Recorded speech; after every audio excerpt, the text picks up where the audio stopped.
sama gaay jaajëf maa ngi leen di nuyu bu baax ku nekk di la jox sa wàccuwaay di leen gërëm di leen sant ci teewlu bi nga xam ne yéen a ngi wéy di ñu ko teewlu ñu fas yéene rek ci yar ci teggin ak tamit ci kaw dëgg wax leen li nga xam ne foofu la ñu toll ci réewum seen li di groupe WhatsApp bi ñu ubbi ni ñaa ngi ciy dugg bu baax a baax may tàmbalee foofu rek di leen wax ne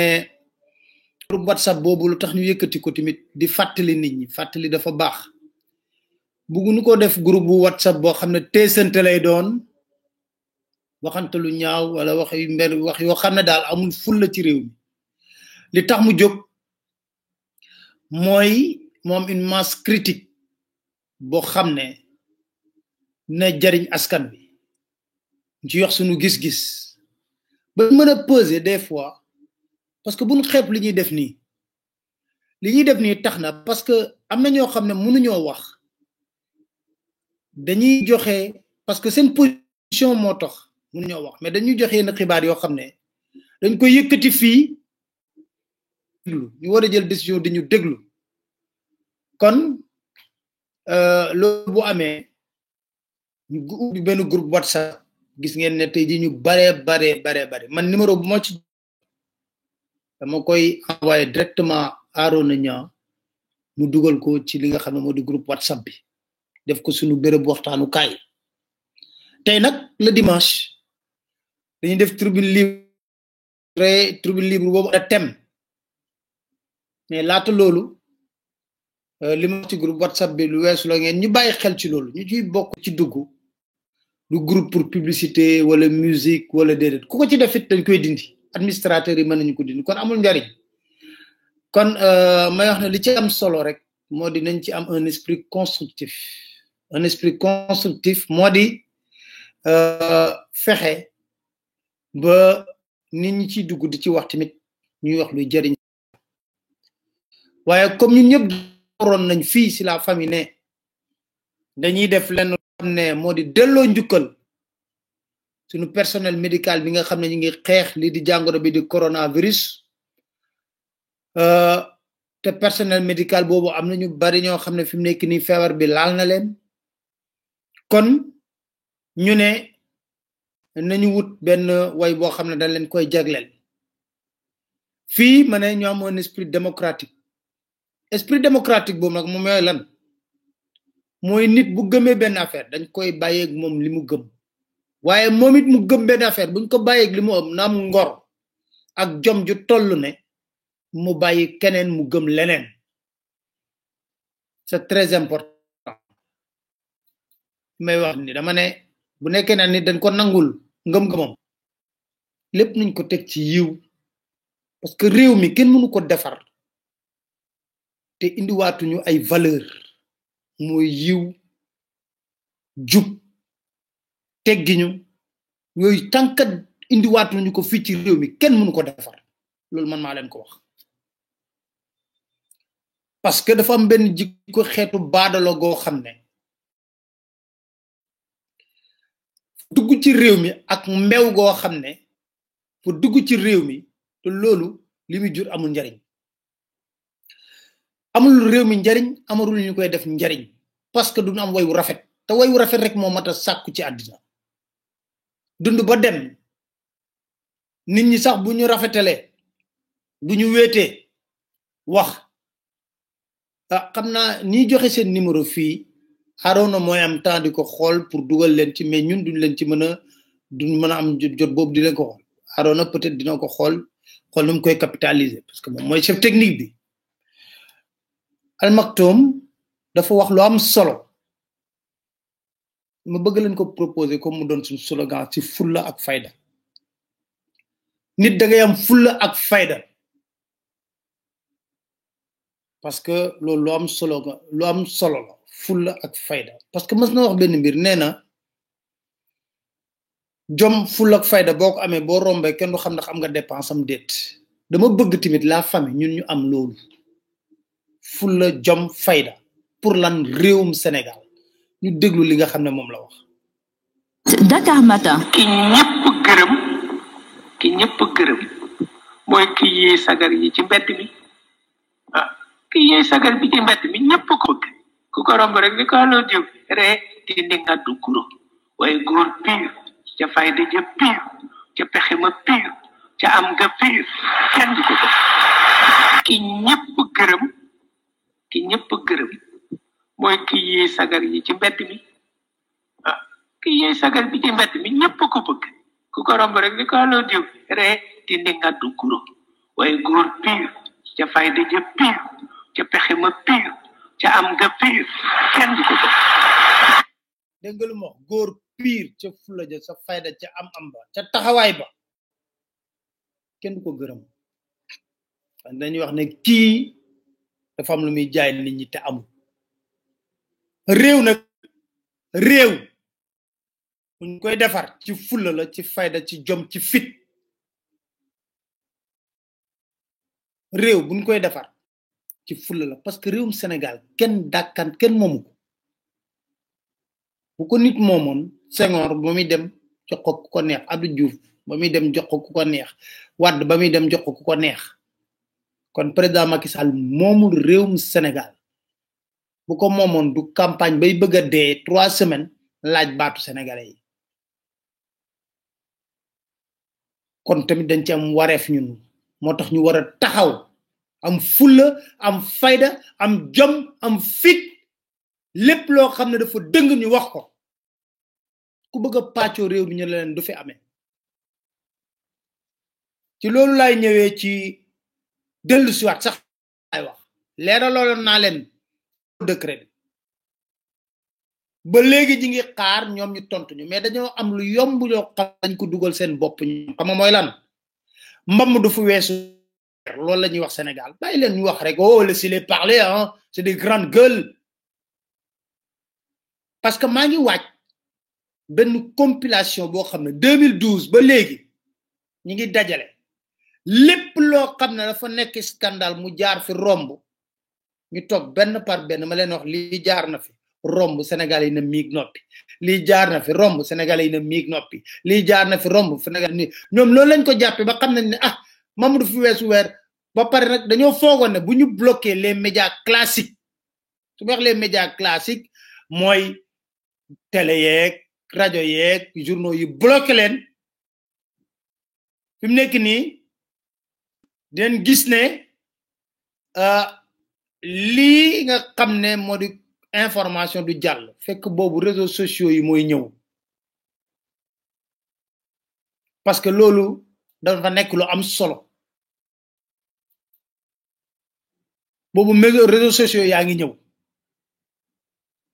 boobu réseaux sociaux yaa ngi ñëw ñoom xamuñu ko woon di wax c'est important décret bi 964 ñu ne c'est faux wax nañ leen fii na am na décret 965 moom moo samp comité suivi force Covid 19 966 moo fal François Ndiaye kon am na décret 964 ñu ne génneel leen décret 964 bi ngeen di wax ne c'est faux ba tey jii de génnewuñ ko de un état sérieux une république sérieuse avec des institutions sérieuses di leen wax ne faux décret la ñu génne communiqué présidence boo xam ne kenn signé woo kenn defu ko dara ba pare nag boobu ba léegi mënuñu ñu yomb na trop man de yomb na ci man de sincèrement parler bu ma ku ma génneel décret 964 bu wuute bii ñu wax ne ña ngay pàccoo xaalisu réew mi di ko jox ay ancien président yu nekkoon conseil économique social et environnemental 4 500 litres d'essence chauffeur particulier garde rapproché particulier weer wu nekk ñu génneel ñu benn décret 964 ne décret 964 bi génne ci journal officiel bii la ñu ne gongo kon nag liñ doon wax amul wante boobu ba léegi de ñu ngi leen di xaar xanaa kon bu amoon waroon nañ ko mën a génne c'est très facile c'est très facile au contraire argument bi ñuy wax mooy tissu de mensonge mooy ay kàcc argument bu ñuy wax tant que génne wun décret 964 bu wuutee ba ñuy wax rëcc leen nga xam ne dañ ko envoyé ci boîte mail professionnel ay agent yu ko waroon nekk yépp balaa may dee argument bu ñuy wax ñu ne tous les décrets signés par le président de la République sont publiés au journal officiel et sur le site du gouvernement Seybani Sougou bind na ci article bu am solo bu ñu publier démb ñu limal leen décret 2016 12-22 du 16 août bi nga xam ne moo nommé waat Pape Oumar Sakho est-ce que publier nañ ko ci journal officiel publier wuñ ko ci journal officiel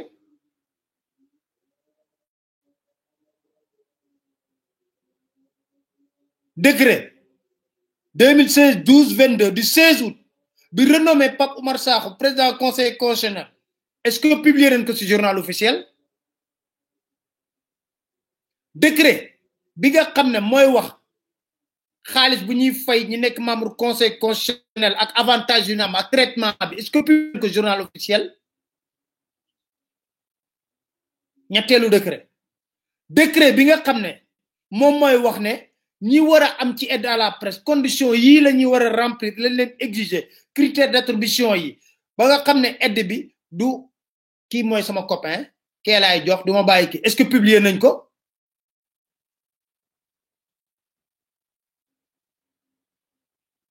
yooyu décret yëpp kenn publier ko kon ma gëm ne man buñ génnewul document bu na fàng ne décret 964 ngi nii ñoom li ñuy wax laa jàpp ne moo nekkul dëgg li ñuy wax xam nga léegi dañuy jël benn système boo doolee information ba grave ñu ne fake news fekk ñoom ci boppam ñooy génne ay fake news ay communiqué fake news xanaa yomb na trop nga ne 964 décret bi décret bu faux la comme décret bu faux la nag voilà le vrai décret 964 yomb na dafa yomb trop jërul xuloo jërul wax ju bari duñ ko def voilà na décret 964 duñ ko génn communiqué boobu ñu wax su la deful ndànk mooy ay kàcc nañ génne ñoom décret 964 bi Sénégal nekk ci tumuranke Sénégal yi sonnoon 17 avril 2020 ngeen signé seen tooxi doona boobu parce que ku mel ni soxna Aminata Tall am menacé que yeneen koy bàyyi muy def traversée du désert wala moom kenn koo xam ne moom làqal nañ ko di ko defal avantage yëg ne affaire bi kat coow ñu ne xaaral ñu génn décret bi far di ko yónnee nag ay agent yeneen décret di nëbb décret boobu mën a fang feeñ rusukaay sax dañ ko amul nga wax jom beneen mbir mi laay dellu si waat mbiru Akilee dafa am loo xam ne daf cee soof contrat Akilee bi mi ngi nii amul numéro amul dara contrat baa ngi nii contrat Akilee bi mi ngi nii ñi ma ko laaj jox naa leen ko sous forme de PDF ñi nga xam dañ cee bëggoon a def gëstu contrat baa ngi nii ñoom ñoo ko signé le 11 février 2019 mi ngi nii moom lu Makhtar Cissé ak monsieur Amadou Ly mi ngi nii pour Akilee mi ngi nii voilà kon bu ñu sonal li ñu ci commencé soof nag lan leen di wax c'est une affaire qui est très sérieuse c'est une affaire qui est très sérieuse laa wax du caaxaan léegi nag ñu ngi ko bëgg a réduire ci lan ci guerre médiatique am camp boo xam ne ñi ngi farfee di wax na way Akilee am beneen camp presse bi quoi ci presse bi ñun bok man bok Pape Alé bitey soxaluma Mamadou Matar Cissé soxaluma intéressé wul ma xam nga lu ma intéressé contrat bi ndax jaar na yoon ndax Sénélec du ci loru ndax Sénélec bu ci loro ñun sénégalais yi fay courant ñoo ciy loru parce que lépp répercussion bi ci ñun la jëm looloo ma intéressé léegi nag ña ngi ko bëgg a def benn guerre médiatique ñii far fii ñii far fee ñun faruñu fenn xam fa lañ far contrat bi est-ce que jaar na yoon wala jaarul yoon foofu lañu far faruñu feneen contrat 187 milliards ñi ne 183 milliards amaana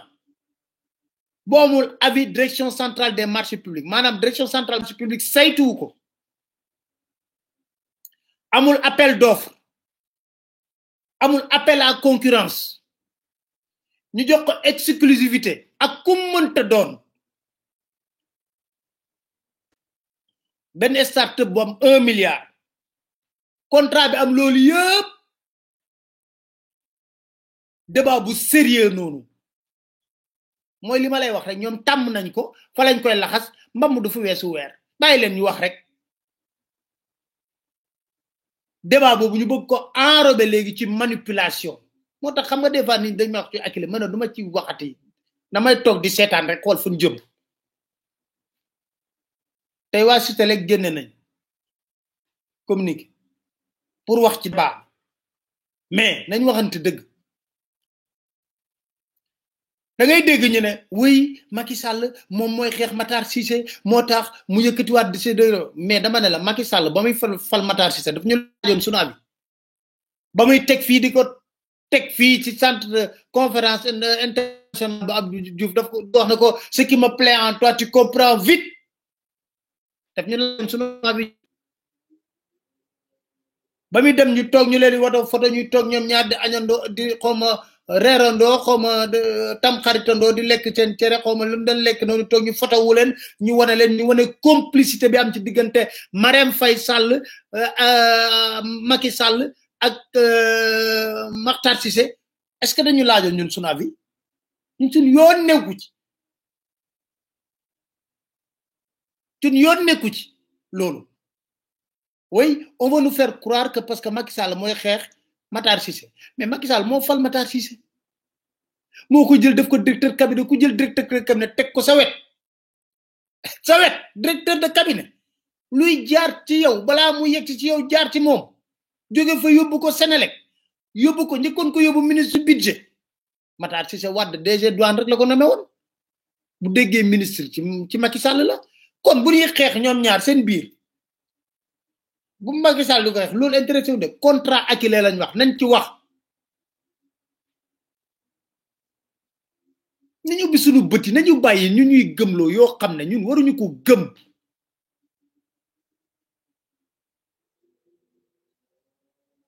ñu ne way Macky Sall comme ay ambition rek mu dagg sa bopp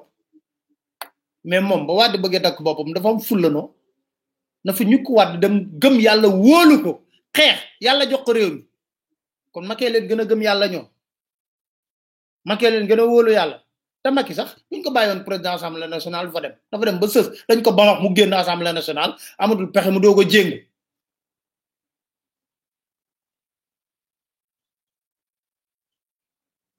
kon nag bu ñuy gëm loolu waxuñu loolu dañ ne contrat Akilee même bu ko saint yi nekkoon Sénélec yépp wax naa ko fii Sénélec loolu mais nag leer am na waa Sénélec ku ma ci leeralal benn mbir dañ ci yegg parce que dinañ waxtaan mun séq ak moom ñun li ñu wax dafa yomb contrat Akilee bi jaar na yoon DCMP xoolu ko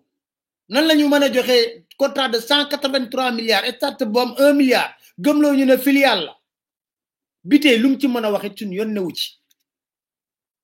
ñëpp d'accord ci ne benn central benn syndicat laa gis bu d'accord ne d'accord na ci kii bi conseil d'administration Sénélec ne d'accordu ci Sutelec ne d'accordu ci Sudetel ne d'accordu ci cadre yi ne d'accorduñ ci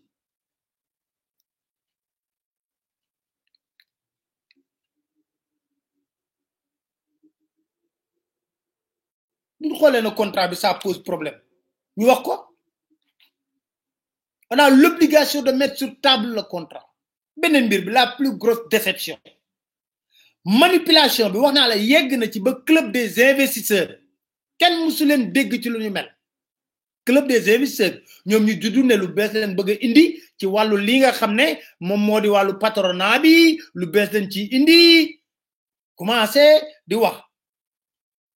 ñu jékki ci xëy ñu ne club des investisseurs dafa génne benn motion de soutien à Akilee totalement faux c'est pas vrai 3 ou 4 personnes parce que xamul tax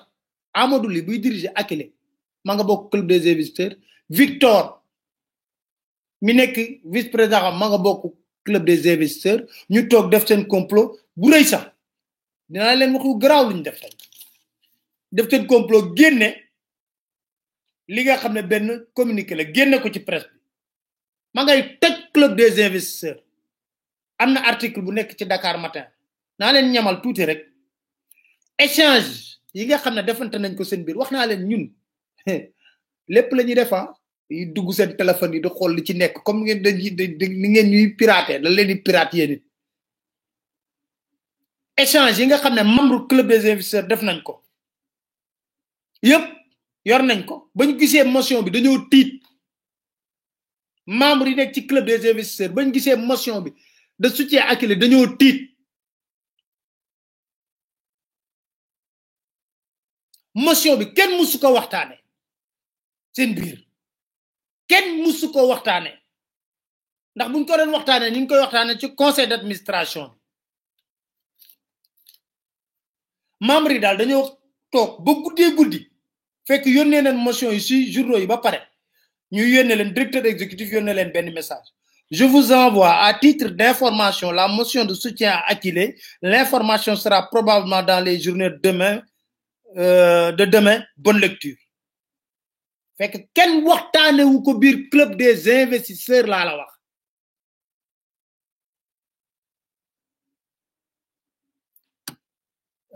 gaay xaar ma wax leen gis nga ba mu waxee loolu ñoom bañ leen yónnee loolu ñoom ñu bokk ci club des investisseurs dama leen di liiral quelques messages laa leen di liiral am kenn ku leen bind du ma tudd turi nag monsieur le président monsieur le directeur exécutif quand est-ce que cette motion a été discutée et par quelle instance de notre organisation le conseil d'administration dont je suis membre n'en a pas été saisi et la dernière rencontre publique ne l'a pas évoqué par-delà la question du soutien aux entreprises nationales authentiques il me paraît très grave qu'on puisse engager notre organisation et même décider de publication dans la presse sans un minimum de concertation préalable sur des sujets de cette importance je regrette et condamne une telle démarche benn membre ko wax bonsoir keneen beneen membre yónnee message bonsoir soutenir le privé national est une excellente chose c'est notre vocation surtout pour un membre du club des investisseurs cela aurait pu être le sujet de notre conférence call de journée qui a été annulée pour manque d'actualité un échange nous aurait permis de prendre connaissance du véritable contentieux car souvent les journaux déforment les faits ceci donnerait du poids aussi à cette notre motion de soutien qui engage tous les membres c'est dommage qu'on ne puisse pas échanger sur des choses essentielles qui peuvent être instructives pour nous tous à titre d'information mon frère Victor Ami m'a fait visiter Akilee je n'ai rien contre ce bijou il me semble la pertinence d'Akilee n'est pas remise en cause mais plutôt certaines clauses du contrat pourrez-vous nous édifier car cela pourrait nous être utile dans nos relations avec les sociétés d'État ou servir de cas d'hôtel des cas d'école am keneen ku leen yóbbu. Nous avons un conseil d'administration qui doit donner sa position sur de telles questions. Je ne comprends pas cette démarche. Merci de nous édifier, monsieur le directeur exécutif. Kenen Bindat, membre, je soutiens Akile à 100%, mais la démarche devrait, par respect des procédures, requérir au préalable l'accord du conseil d'administration. Kenen Bindat, manalen lepp lañuy da ngeen di dugg suñu téléphone di pirate ñun tamit ñuy dugg seen pirate téléphone di pirate yi ngeen di envoyer yeen ñep. Bonjour chers membres, nous sommes en train de faire fausse route. Le but premier du club était et doit rester l'investissement. Engager le club dans une si importante sans avoir discuté en conseil d'administration et le mettre sur la boucle pour une parution dans cette affaire dans quelques journaux ou un journal dont personnellement je ne connais ni les tenants et les aboutissements me semblent bien hasardeux. En conséquence, je me démarque complètement de ce sujet. Des actes de prévarication des ressources de la Sénélec sont supportés par les citoyens avec une facturation indue et des subventions de l'État tirées de nos impôts ou de l'endettement public. Salut les amis. Je ne sais pas qui a pris l'initiative d'une telle motion de soutien et comment elle a été discutée, mais elle ne saurait m'engager. Le club des investisseurs ne saurait, au nom d'un soutien aux privés nationaux, cautionner des actions de prévarication. En répondant à l'invite d'adhérer au CIS, je peux m'engager dans une structure pour éviter les éléments de cette organisation patronale sénégalaise. Je souhaite que dans les mêmes formes de cette déclaration, le club des investisseurs sénégalais communique pour désavouer un exprimé de manière péremptoire et manifestement avec une totale méconnaissance de cette affaire ou une mauvaise foi certaine. Voilà. yu bari ay ton message dama ne ay ton message la mi ngi ni ay message yu bari lañ waxante yépp autrement dit ñoo tok génn motion bi motax gis nga lu ci top lan la xam nañ ko nit ñi ne leen ànd ci légui nak comme nak tollu nañ fi xam leen di jox neena leen ay information wa membre club des investisseurs ñoo doon xulo yu tar seen biir xulo yu tar lañ dan bu club des investisseurs mën nango dans ces conditions un contrat bu ko mëne nangu ëlëg ak sibir buguma dégg ben yoon club des investisseurs uppi gémmi ñëm di wax bu Macky Sall jëlé un contrat de 500 milliards jox ko ben société gré à gré te laaj dédét il faut qu'on soit cohérent bu nekké né club des investisseurs dina nangu lu mel non ëlëg ak sibir bu président Macky Sall mën na ko sañ na lo waxul na président Macky Sall sañ na ko sañ lu ko raw bu xeyé suba tel jox ben entreprise ak kum mënta doon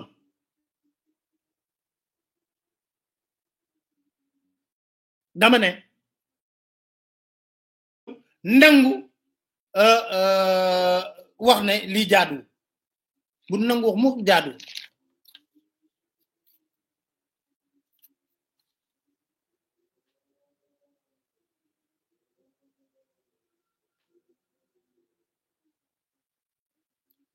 légui nak dafa am ay interpellation yu ñu joxe won ba légui amuñu ci tontu motax ñukoy fatali wat rek gaay modi waxon nañ 2 milliards yi nga xamne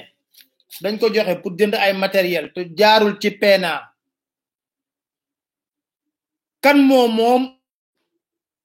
agence Médine famille présidentielle bi lañ koy lacc la famille présidentielle laaj mako Diouf Sarr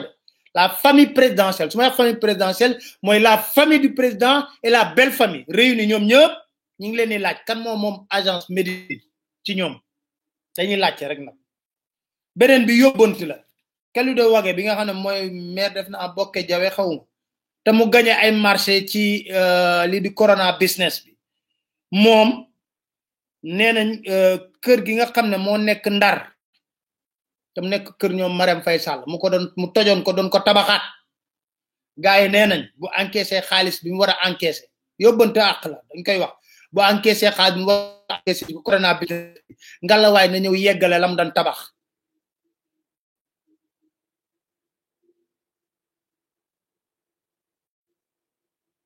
ngalaw doon engagement toj moy koku ñu wax ne milliardaire entre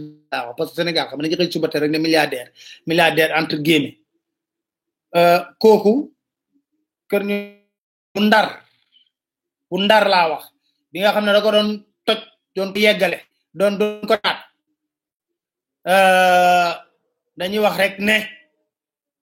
yobante nañ ma fofu te yobante ak la ne bu encaisser lim wara encaisser ci corona business bi ba paré nga la way na ñew yeggale lam fa sumbon malet bi nak lu neex la leen bëgg wutal malet bi ak koku du taximan chauffeuram la Amadou la tudd bu doon dem chauffeuram la woon bu doon dem Dubai ki may tudd bu doon dem Dubai koko dan dawalal Dubai fim nek ni ma ngi jema jokko ak mom pour lan xam nga lan interview mu wax ñu malet bi nim ko sàccé malet bi ay dollars ci nekkon c'est dans le cœur famille présidentielle famille élargie bi la wax de famille belle famille donc ñu wax mu wax ñu malet bi nim ko sàccé wax ñu expliquer ñu parce que ñi ngi jema lijeenti numéro bi benen mbir bi interview exclusive ni ngi koy wër nak bu d'accordé dama leen wax lu leer bu d'accord benen mbir bi mi ngi nekk AHS xam nga dañ ko nangu won ci Karim Wade sans faire le def 2 AS faire ne am nañu jégué lool la famille présidentielle ni ci bok ci actionnaire magistère te lool lañ den bajal ki nga xamné modi Karim Wade kon dañ ci delu ci wat ñu ñëw ci situation sanitaire bi pour nak ubi téléphone yi sama gaay duggu ñu waxtaan ci li nga xamné mom lañu fassiyéné waxtané mo wax ko gaay situation sanitaire pour ce dimanche 17 mai 2020 ñu né 816 tests lañu réaliser 51 positifs 47 cas contacts 4 transmissions communautaires 24 guéris 9 cas graves au total ba fièvre bi ñëwé ba légui ñu né 2400 cas positifs lañu am 973 guéris 26 décès 25 lañ waxon tay suba mais légui amna kenn ku décédé muy 26 décès kon sous traitement ñi ngi ci 1481 personnes yo xamné ñi ngi leen di fajj jamono yi kon ñu wax rek né Institut Pasteur ciowli bari na ci lool amna kuma fa baxé sax ay information xamna du ñak ci fan yi ñu delu ci wat ci ñu delu ci def ben focus ci Institut Pasteur bi ma wax leen rek numéro bi ngeen mëna woté pour ñu waxtaan ci thème bi suñu consulat yi ak ñu li nga xamné modi waaw dafa na gaay connecté kon mën nañu xol rek li nga xamné modi connexion beeg yoyu gaay bëgg woté mën nañu tambali woté ci li nga xamné modi 197 ba ngoy bind légui ngeen disco 76 197 80 90 waaw moy numéro bi ngeen mëna woté pour ngeen xam ko 26 décès lañu am parce que dañ doon wax né 25 mais amna ku faatu légui ko xamné ñuy wax né ñi nga xamné dañu am ñu faatu la ñëpp yalla na leen yalla may ñu genn ci li nga xamné fièvre bi la té ñu faatu ñëpp yalla na leen yalla xaré aljanna kon may wax gaay nak thème bi tay c'est très simple wax nañ ko né ñi ngi doon waxtané li nga xamné modi walu waaw koku waaw moy numéro bi nga xamné man nañ ci woté légui ayca ku bëgg wax ci sa consulat ambassade yek yoyu man nga ñëw rek dugg ñu waxtané ko waye may wax rek na ñam waaw mais ñi dañuy woté coupé donc il faut que allô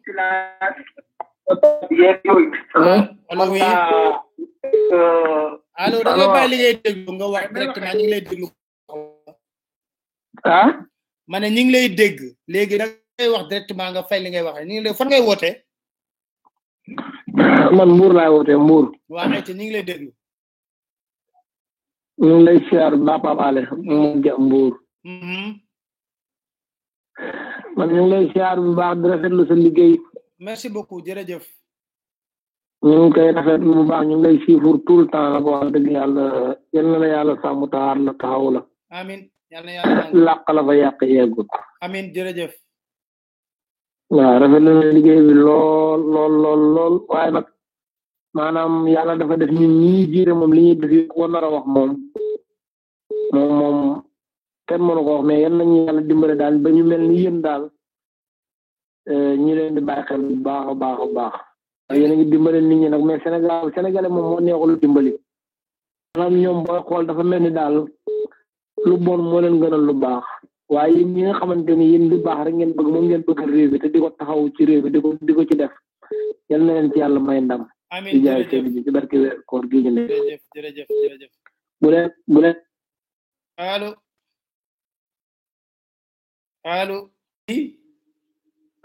allo ñu ngi lay dégg de.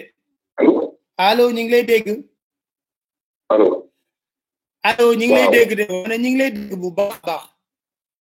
waaw yaa ngi en direct. waaw dama bëgg wax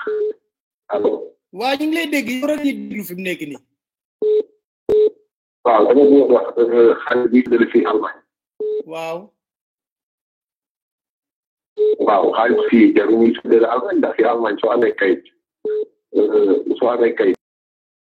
bon gars yi dañuy jox xaalis boo xam ne soo liggéey dina jox xaalis. dañuy jox xaalis fii léegi ñu nekk ak yéen ñu leen jox kayit fii dafa la ko ñu fi xaalis fii pour séddale.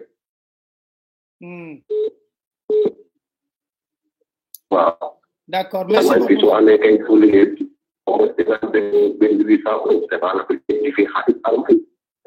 merci beaucoup jërëjëf ñu ngi lay sant di la gërëm. allo. allo. maaleykum salaam. waaw ñu ngi lay dégg. ñu ngi lay ziare bu baax. waaw ñu ngi lay delloo ziar. baax. man maa ngi wootee Mbour. waaw. ñu ngi dégg di kontaan bu bëri. amiin ñu ngi lay delloo ziar bu baax a baax bëgg nga waaw lan mooy sa xalaat waaw ni lan mooy sa xalaat suñu sañoon nag ñuy dugg ñu gàttal pour ñëpp mën a dugg quoi parce que boo ko bennelee rek ñu di nga xañ ñu bari ñu dugg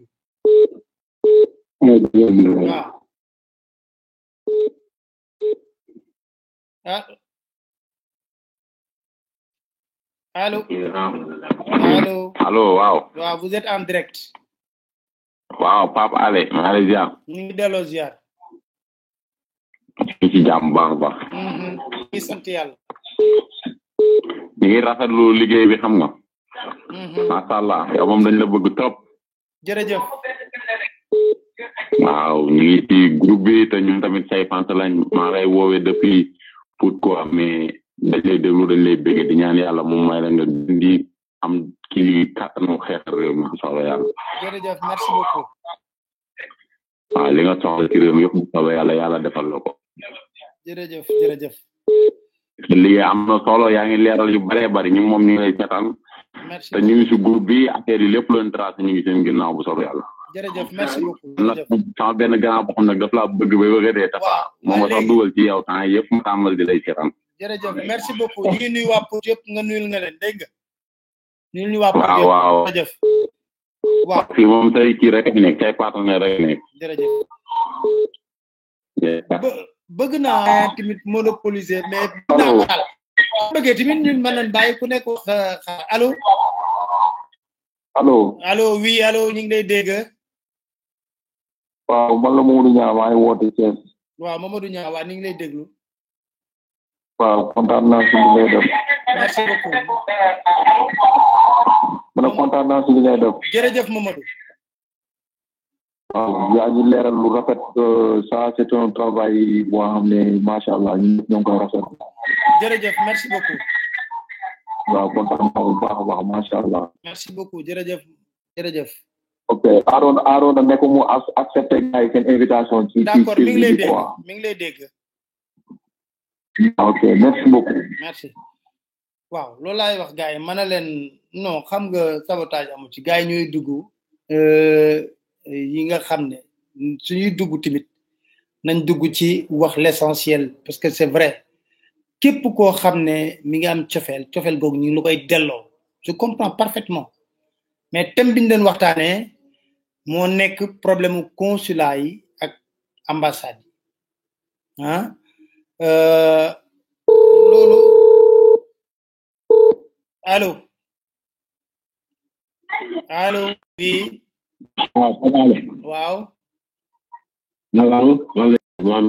Mohamed Diédhiou na nga def sant yàlla bu alhamdulilah très bien keroog maa woote keroog sa émission mbale passé woon ba ma doon wax ne voilà bon mooy ñi nekk extérieur la voilà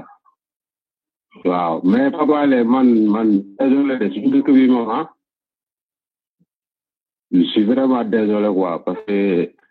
les responsables doo xamee responsable bi doo xamee voilà lu waay neex def comprendre nga tey on va pas te laisser faire tamit parce que ici lii du mën a continuer quoi voilà ñun ñëpp Sénégal lañ bokk yaa ngi dégg kon aussi tam waruñu mën a seetaan gars yi ñoom ñi def à chaque fois ñi nekk di wax xam nga à chaque fois ñi di wax même de répétition les gens ñoom ñu ngi continuer di def lu leen neex parce que la y a pas de Sénégalais y a pas ñoo xamante ne bëgg nañ seen dëkk les jeunes bien déterminés ñu nekk seen dëkk bëgg seen dëkk comme tout un continent ñu bëgg seen dëkk ñu leen seetaan ñuy def lu leen neex suñu bopp lu leen neex daal ñoom ils s'en foutent de nous te ñun ñëpp Sénégal lañu bokk waa ñu ñu dugg dara ñu xalaat aussi tamit suñu doom yi d'accord voilà merci beaucoup jërëjëf allo waaw maa ngi lay dégg ma ne merci beaucoup contribution waaw parce que il faut ñu arrêté tamit gars yi xam nga di woote xam nga di naan ay non jaajëf kër nga xam nga di remercier amul ñëpp way bon citoyen ku nekk yow li la war mooy waxal li nga war a wax tu vois ñun ñëpp xam nga on passe à autre chose parce que aussi tam on va pas continuer à sentir éternellement quoi parce que tout ça c'est des sans faux ñi mënuñu la wax lépp loo xamante ne luy dëgg état kenn la wax luy dëgg il dit pas la vérité ñu musa wax la mooy poche merci beaucoup ñu la waxee lii xam na ne il y a quelque chose qui passe derrière loo xamante ne on comprend pas du tout quoi on dit que il y a pas de Sénégalais quoi merci beaucoup jërëjëf kon kooku dégg ngeen contribution nee na pour c'est la citoyenneté li ñuy wax citoyenneté bi rek moom la ñu bëgg donc il faut que li ñuy wax rek gis nga mbir yi il faut ku nekk jël sa responsable li may jot ci ay message nit da lay wax loo xam ne xam nga almaktum dafa am lu mu doon wax nee na am na loo xam ne boo toogee di ko dis yàlla da ko jël dugal ko ci turaaru parce que day xam ne yow boo amee ful ak fayda jóg takku mën nga ko réglal sa bopp mën nga ko jóg réglal sa bopp comme bu nekkee ne ñëpp nag combat par procuration par contraire waaye nañ ko yónnee Pape Alé bu ñu ko waxalee rek mu jeex waaye Pape Alé bu ci waxee non loolu sax man je le fais même plus léegi rek may wax ba pare mën a leen ah bon mun a mën a la waa da ngay porter plainte wala nga def conférence de presse wala liñ ci mën a def rek ñu def ko ci kon loolu moo nekk wareef ñi nga xam ne ñoom ñoo nekk ci li nga xam ne moo di kii bi waa diaspora bi tamit ñoom li ñuy wax rek ñuy wax rek ne waa diaspora bi moo tax ñu def li nga xam ne moo di tribune libre bu kon ñoom lii ñi nga xam ne moo tax nit ñi yëkkati seen kàddu di wax nañu fexe ba li ñuy def ñu nekk lu ñu gëm ko taxaw ci am ci fulla ak fayda lu mu leen jaral nañ ko jaral nit ñi parce que mënoon nañ toog dossier bu ne lañu yor di ko wax di ko waxaat mais dafa fekk ne dañuy bàyyi rek ñi nga xam ne ñoo war a wax ñu bàyyi leen ñoom ñoo nekk ci li nga xam ne moo di problème yeeg jafe-jafe yi ñoom ñu yëkkati seen kàddu wax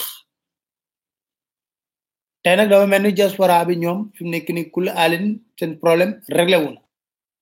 léegi nag comme dañuy wax ne dañu am problème mu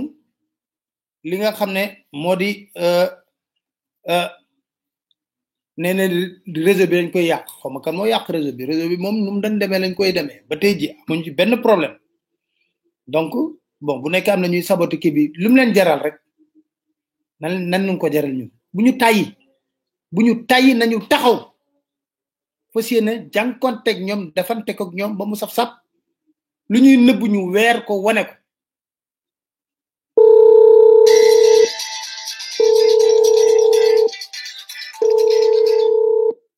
oui allô allô oui salaamaaleykum oui maaleykum salaam monsieur Papa Alé Niang mon ami mon frère waaw maa ngi lay ziar Diop Mamadou Italie oui maa ngi ziar waa Italie yëpp waaw ñu ngi ci jaar di la ñaanal yàlla nangu yéen seen consulat yi foofu too nice lu gars yi di boy di wax too nice am ngeen problème ah si y a des problèmes y a des problèmes moo tax ma ne xaaral mu dugg quoi ay ci expliquer ñu lan mooy seen problème yéen même ba ci affaire aide bi quoi am na ñu ko soxla ñoo xam ne ba léegi mënuñoo jot dara yooyu yëpp problème yooyu yëpp c'est des problèmes et puis même les Sénégalais aussi yi nekk foofu Sénégal la bëgg ñu gis aussi y a des problèmes waaw dégg naa gis naa kenn ku def vidéo ku wax loolu effectivement voilà y a des problèmes parce que avec l'ambassade d'Italie là nekk au Sénégal là moom toppatoo woon avec l'accord du gouvernement italien alors il paraît que ça fait bon benn ab waroon na départ démb quoi ba pare gars yi ko doon lijjanti bi ñu demee pour nga billet yi dafa cher ñu 300 euros ci koo xam ne nga ñëwoon vacances vraiment yow 300 euros yi bu dee en temps normal mën nga ci am ñaari billet aller retour donc bu fekkee Sénégal xam na ci def effort boo xamante ne jàppale Sénégalais yi nekk foofu avec non seulement waxuma dara mais aide bi ñu joxee kay war nañ ci mën a jox gars yi sax ñu au moins jox leen dara dimbali leen dara jàppale leen dara moo gën daaj ñu 300 euros ñu bari amuñu ko loolu moom bëggoon naa wax ko fii bu ko defee vraiment ñu jàppale leen parce que ñu bari bëggoon na ñu ngi fii mais Air Sénégal li mu laaj dafa cher trop wax dëgg yàlla en tant que notre compagnie nationale man loolu jaaxal na ma waroon nañ def ndimbal waroon nañ ci def ndimbal wax dëgg yàlla pour ñu ne foofu mën a parce que boo xasee ba ñëw vacances moom ba teg fi yenn moom ay xam nga rek sa laaf day xaw a tooy d'accord merci beaucoup donc daal mu def ci ndimbal di lancer message bi allo salaamaaleykum maaleykum salaam mu ni moom yow gëj naa la dégg de naka moom ça va waaw xam nga nag respecté say continuer parce que bu fekkee da nga def benn thème waaw jagleel ko ay nit moom du ma def lu dul toog di la déglu rek waaw dëgg la wax nga dëgg def benn petit appel sama mbokku téléspectateurs yi parce que man Pape Alé yaakaar naa bi nga dalee def bàyyi ba léegi su laajte ay thème loolu soo ko bëggee xam da ngay def nga annuaire tu vois wala nga nekk ci benn élan di expliquer lu am solo nit ci woote la ba pare interrompre la ñun ñëpp en fait ñëpp lay gën a quoi na ci gars yi góorgóorlu di la remerciement bu ndaw ci littoral bi xaw ma nag kan day am temps pour ñu wax ci parce que day lu important day loo xamante ni cas bu sensible la tu vois en même temps aussi ak yaa ngi doon wax ci affaire état sérieux bi nga ne état sérieux avec des institutions sérieuses foofu nga clôturer débat bi parce que yaakaar naa bu ñu sérieux woon lu toll ni aide alimentaire yi nga xam te mënuñu ko sax gérer ba ñëpp gis ci seen bopp ay erreur catastrophique rek la ci gis ba ci démb rek moo ci mujj ci wàllu liste des cas positifs ak cas négatifs yi xoolal erreur bi ci def lu toll ci ministère de la santé tu vois en même temps aussi di la fàttali lu ndaw a ndaw rek que ñun Sénégal moom idéologie la ñu mën a àndal ci affaire politique et non pas avec la personne parce que boo fi nekkee naan man Macky laa faral ak man Macky laa contre loolu amul lu ñuy jariñ idéologie moo tax ñuy voté nit réew maanaam vision moo ko yor ak xalaat mais pas une personne li daanale rek ci affaire am solo muy waxam bu ma marqué quoi ba mu ne je rêve d'un pays où la justice fera l'injustice un ennemi à abattre donc al maktum di ko ñaanal yàlla yokk leeram te xare ko ci àddina bi gën a kawe di la remercier beaucoup jërëjëf merci beaucoup al maktum de daanaka boo leen di déglu boo koy déglu da ngay xam ne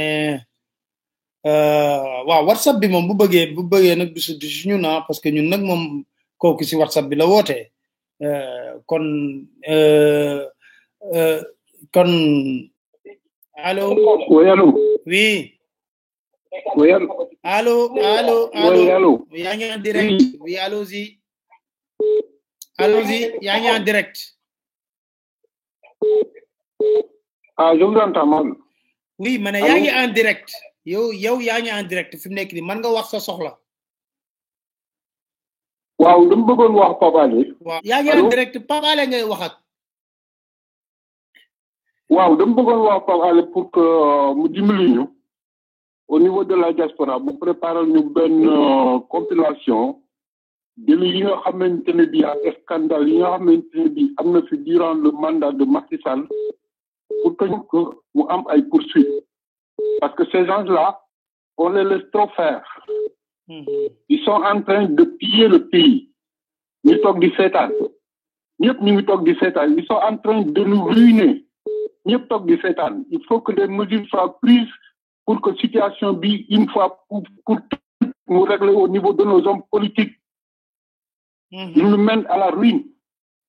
loolu daal laa ci bëggoon wax di leen wasalaam. jërëjëf waaw kooku moom daanaka wax la lim xalaat ne li nga xam ne moom la bëgg donc waaw kooku wax na li mu xalaat ñu bëgg a woote mën nañ woote a def allo oui ziar naa mu ñu ngi lay delloo ziar allo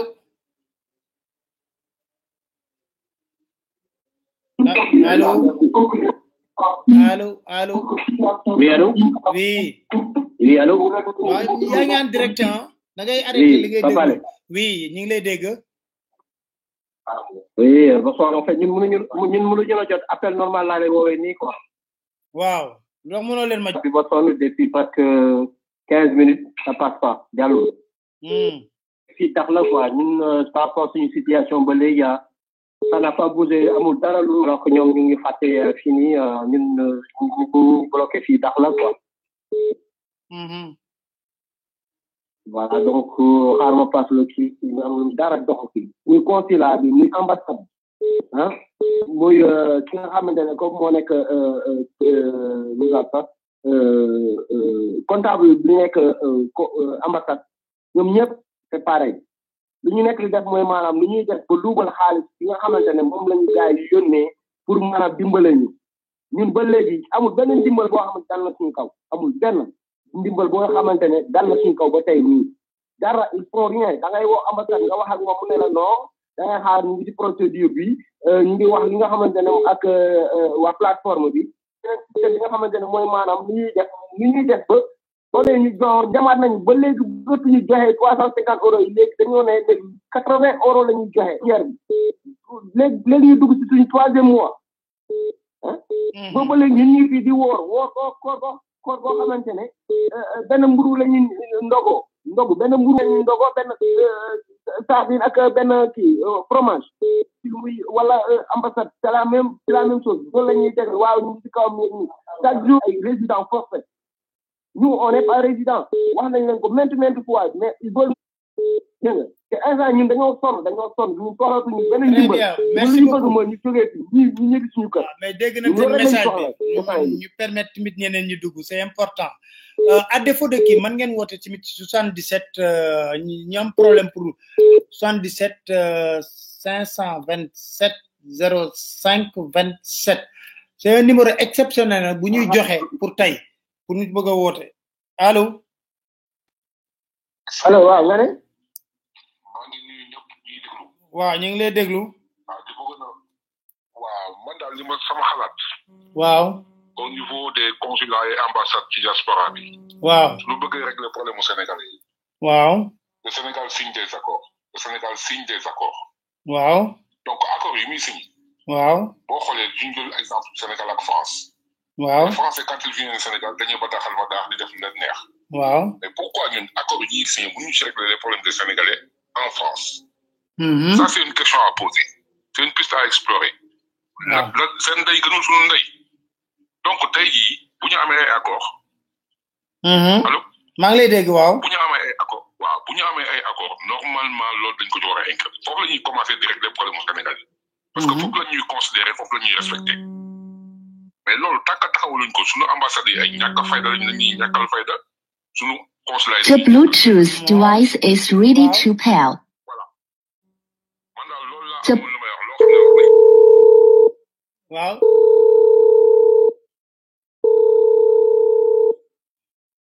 allo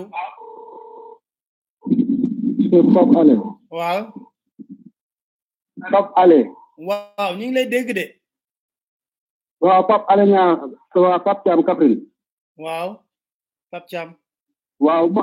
Kaffrine waaw man léegi affaire bourse familiale yi dama seetlu keroog bi Macky Sall bi ñu ko wotee loi d'habilitation waaw bourse familiale yi dafa amoon presque arrêt presque 3 mois fayuñ ko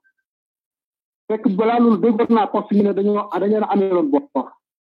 donc man ci sama xaar bu gàtt man dama jàpp ne bi ñu ko wotee loi d'habilitation ay ci jot a dajaleen profité na ci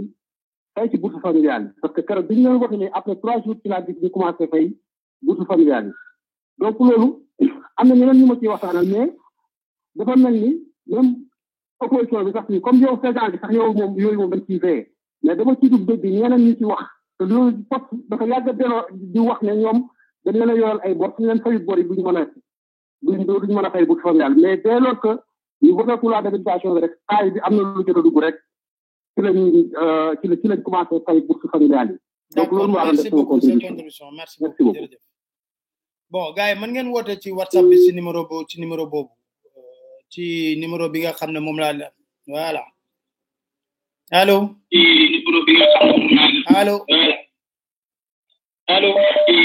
doo fay li ngay dégloo monsieur Niang oui da ngay fay li ngay dégloo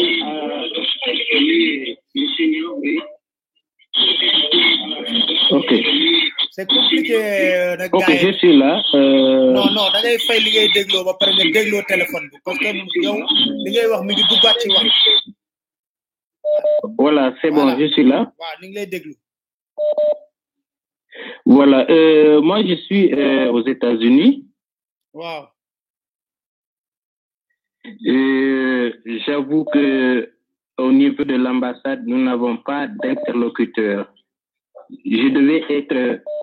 être au Sénégal depuis le 14 avril je suis en court séjour ici à Philadelphie alors j'ai premièrement contacté l'ambassade avant le confinement ici à Washington.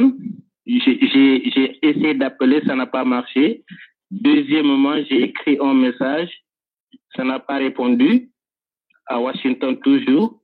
J'ai essayé de contacter encore le consulat à plusieurs reprises à New York, ça n'a pas marché. J'étais obligé, on m'a donné un lien, j'étais obligé de m'inscrire en ligne. Alors, quand je me suis inscrit en ligne sur la plateforme,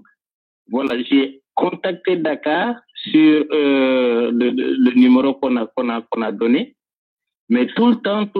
c'est les mêmes numéros, je m'étais inscrit le même numéro qu'on aura pour appeler Washington ou bien New York. Et jusque-là, il dit que nous n'avons pas de... Hein? Bon, je crois que c'est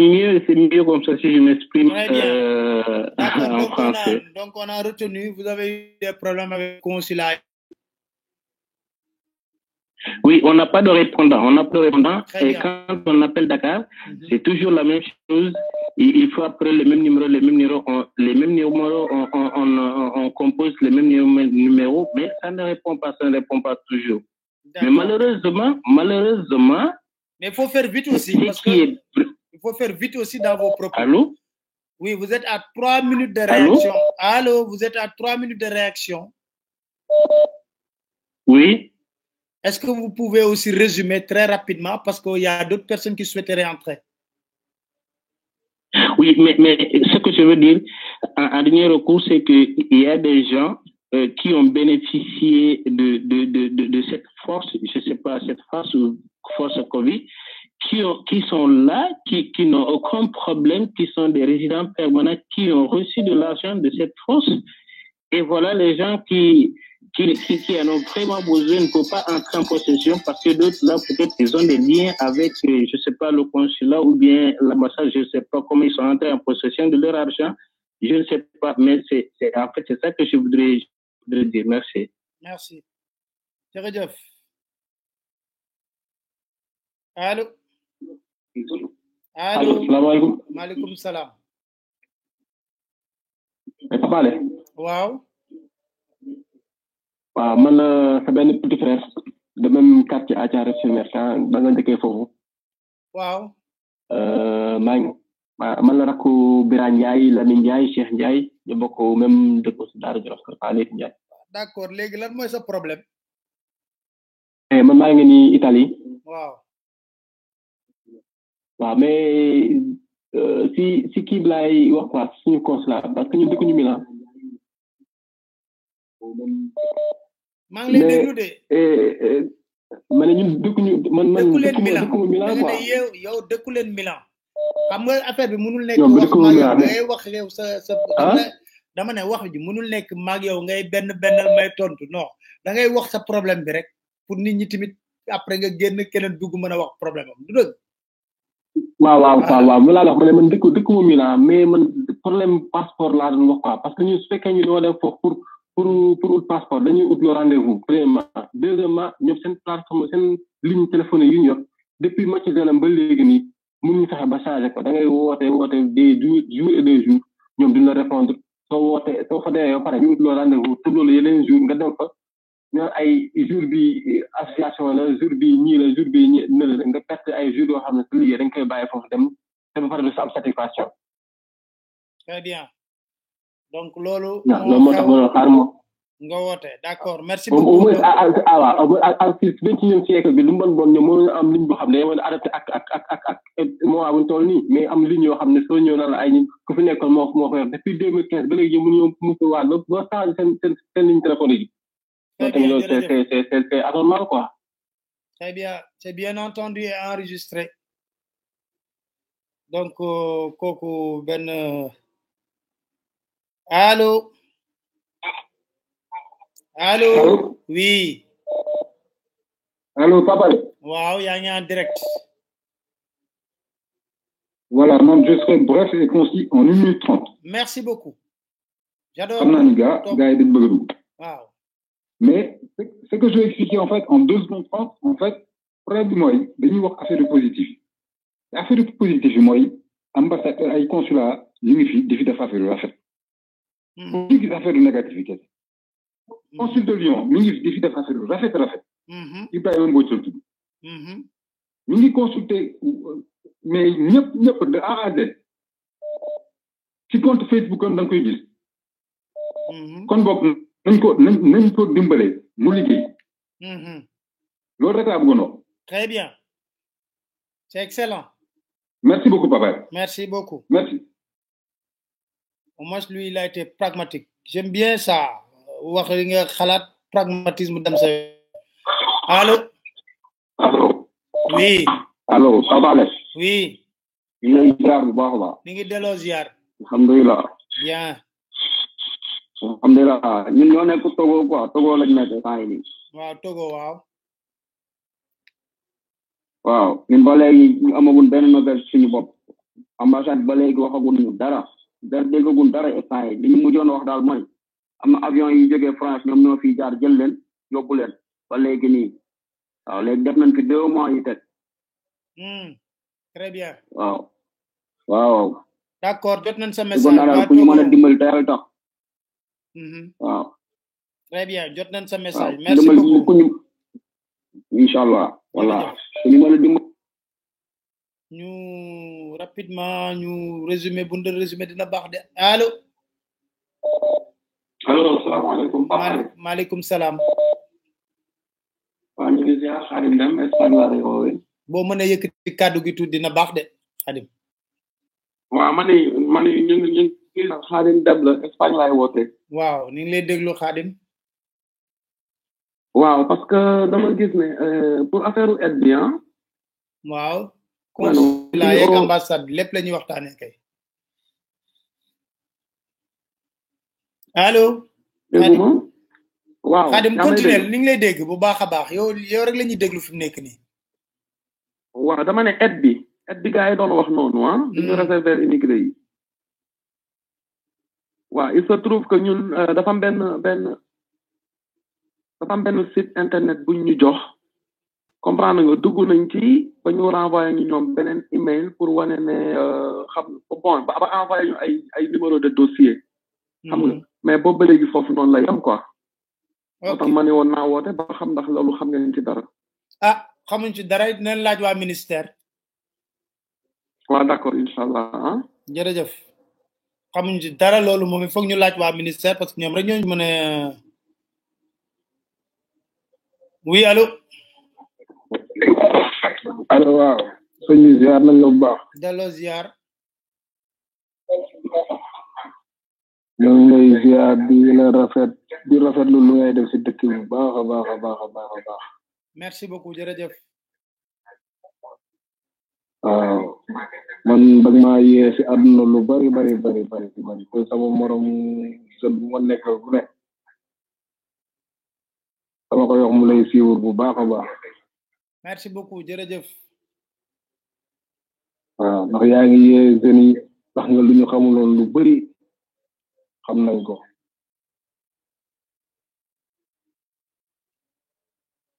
très bien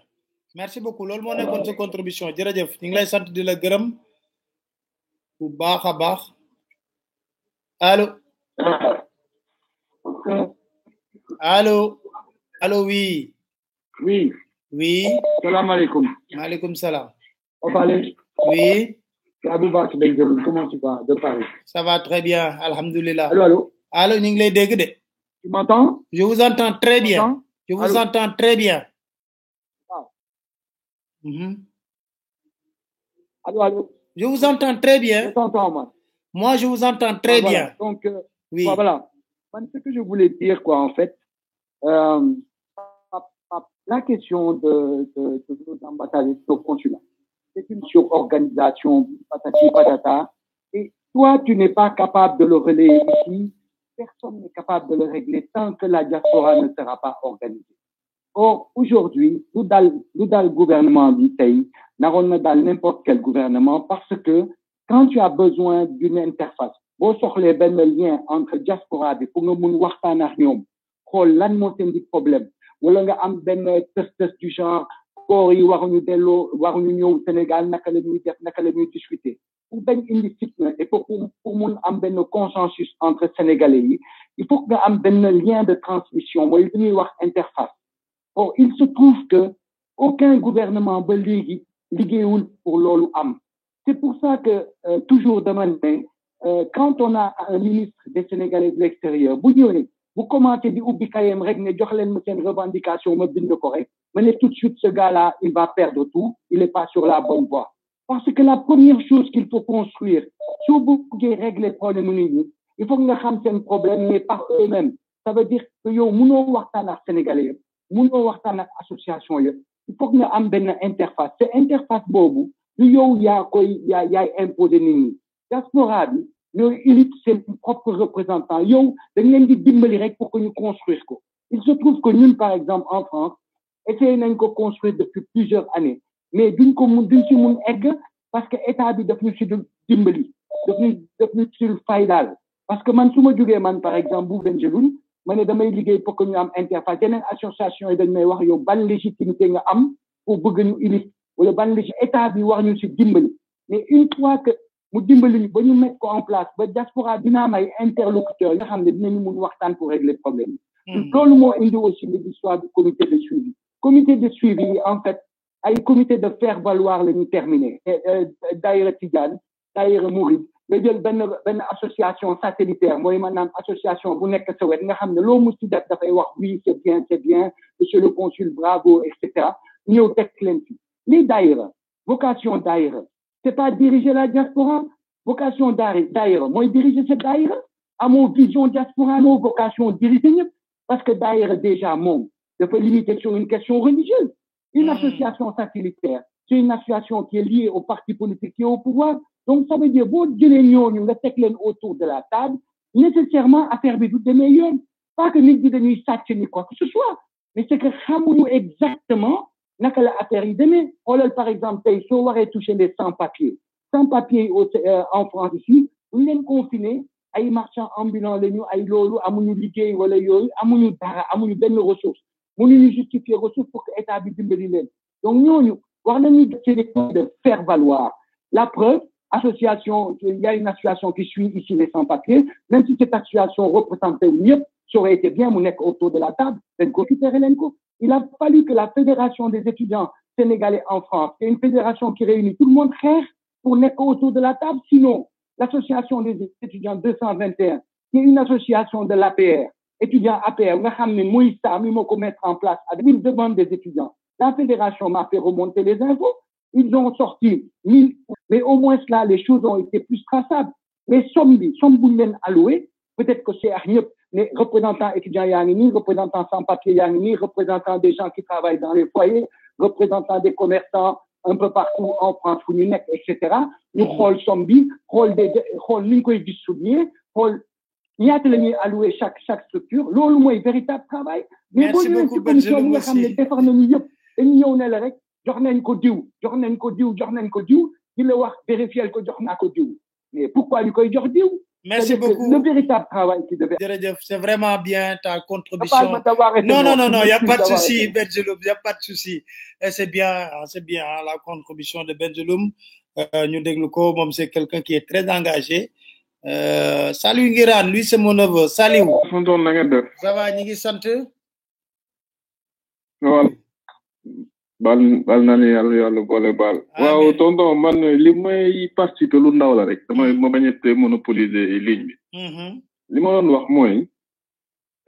pourquoi pas les gens qui travaillent ici au consulat c'est-à-dire l'état du Sénégal bu ñuy kiiti ñu bañ ñu envoyer des éléments yu jóge Sénégal ñu recruter ñi pare jàng fi les jeunes yi nekk fii ñi nga xamante jàng nañ ba pare am ay diplômes alors que ils savent comment ça fonctionne ñu recruter les jeunes yi nekk fii ñu def liggéey bi correctement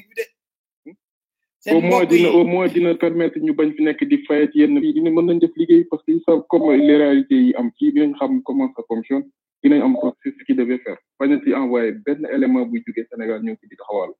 donc ñu nekk fii ñu recruter leen ñu liggéey ci consulat yi ak ci ambassade yi absolument donc ce sera déjà ben ay frais de moins pour moi. Tout à fait. Pourquoi pas nous réfléchir sur cette option? Ouais, c'est une très bonne idée.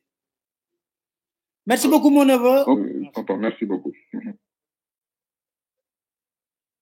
Bon, on va y aller. Je pense que mon chef technique m'a dit allô. Allô? Oui. Wow, allô, salam alaikum. Oui, malikum salam. Wow, Papa Alenia, man la Momar Alolo. Oui. Il a woowee depuis Rome, Italie. Oui. Waaw, mais man d'abord doon wax rek ne dañ ko wax que yaa ngi nekk en direct defe naa ci YouTube. Mais man li ma jaaxal mooy dafa bari ñu may interpeller ci lu bari ci affaire force Covid-19 bi nga xam ni affaire ministre affaires étrangères bi mu doon wax ci lien yi pour gars yi war a jot ay somme 300 euros ba léegi ci ñi nga xam ni soxla nañ ko malgré man fii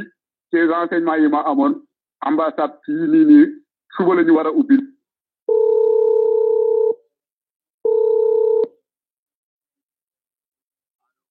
allo waaw yaa ngi lay dégg.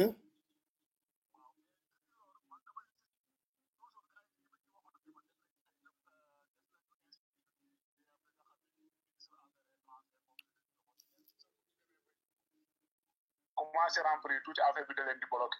mais amul benn doomu aadama boo xam ni doon na ci 1 centime ci ñi nga xam ni ñooñu soxla woon nañ ko ñoom. waaw léegi nag li ci jaaxal gars yi mooy ñoom bu fekkee dañuy mbubboo ñu nekk ci diaspora bi xaw ma nag seen données yi la ñu soxla wala lan moo ci war a am daal mais man am na lu daal lu ma ci tiital man. très bien. waaw jaajëf. léegi yow jot nañ information bi den ko jàllale wax ko gars yi. ah maa leen koy wax parce que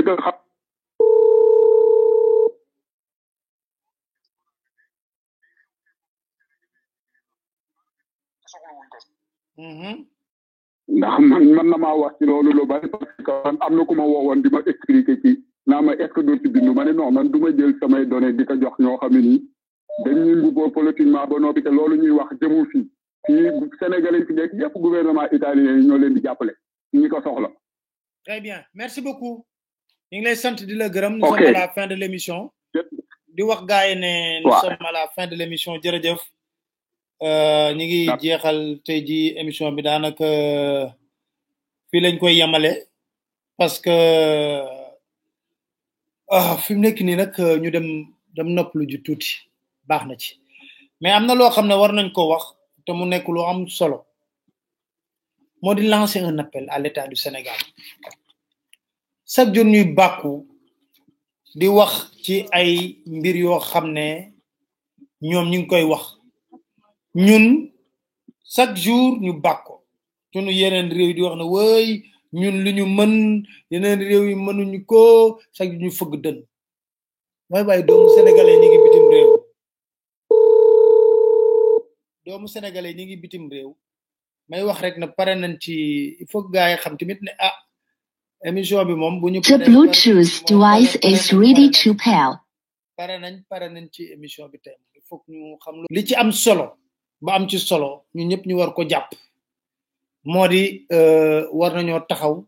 jàppale doomu sénégalais yi nekk bitim réew yu bëgg a ñibbisi parce que man li ma jaaxal ba léegi jaaxal ma ñun am nañ ay avion mais ñun Sénégal amuñu fulla ak fayda pour mën a def loolu ça pose un problème de gestion nañ ci wax ji te 1h30 lañ waroon a def comme 1h30 lañ waroon a def pare nañ ci wax ci kon ñu ñëw nag jéem a tëj di sant ñëpp di leen wax ne groupe WhatsApp baa ngi fii abonnement tuddi ci li abonnement bi nga xam ne war nañ ko def tamit ci chaîne YouTube bi mi ngi ci kon rek ñu wax ne pare nañ ci appel yi te numéro boobu ñu joxoon ci instant exceptionnel jàppal ne tamit duñ ci jëlaat beneen appel bu ñu paree ci émission bi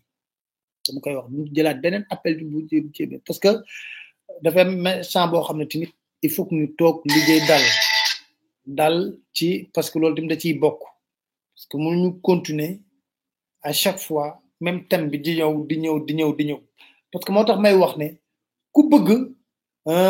ñu waxtaanee réew mi il faut que tamit ñun suñu bopp d'abord xam nga ñoo dàq critiquer fii mais ñun suñu bopp ñu yar suñu bopp parce que bu ñu waxee ne tribune libre la tey thème bi lii la ñiy intervenir dañuy ñaan yàlla wax fa dëgg yàlla ñu intervenir ci thème bi mais da ngay gis ku génnee fële kii génnee fële te Macky Sall bu ñëwoon toog discours def hors sujet yëpp ñëpp critiquer ko hors sujet pourtant bëri na ñuy def hors sujet ci mbir mi kon may wax ne gars yi ñu wëy rek def li nga xam ne moom moo ñu war ci li nga xam ne moo di émission bi. The Bluetooth device is connected successfully. ñi ngi nekk ci tànk wut sax benn numéro boo xam ne dañuy dem muy doon benn numéro du am WhatsApp du am dara ku bëgg léegi jaar ci numéro bi ku soxal nga jaar ci numéro bi wax sa xalaat mu jeex parce que loolu tamit dafa am importance ñu war ko mën a régler carrément pour permettre à tout un chacun de pouvoir intervenir wax nañ gars yi na leen xaaral ma wax fii gars yi da nga koy wax ba pare te duñ ba 1h30 lañ waroon def ñu ngi ci 1h32 kon il faut que ñu xam ne pare nañ ci émission bi waa Maroc bu benn nit duggee wax seen problème mu dax la wax problème mu ñëpp mënuñu jëlaat di continuer di jël la même personne kon may wax rek ne comme pare nañ ci tey moom dañuy xool nu ñuy tëjee suñu émission voilà ci njëkk ak teraanga rek ñu wax gars yi kon ba mardi jàmm incha allah ñu ñëwaat ci beneen thème boo xam ne moom lañ ko waxee jërë ngeen jëf.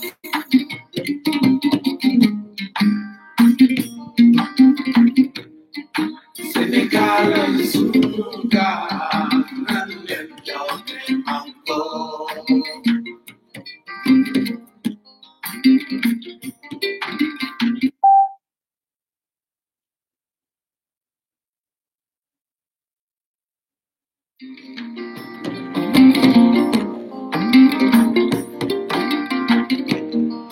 Sénégalais sunu gaal nan leen joxe manko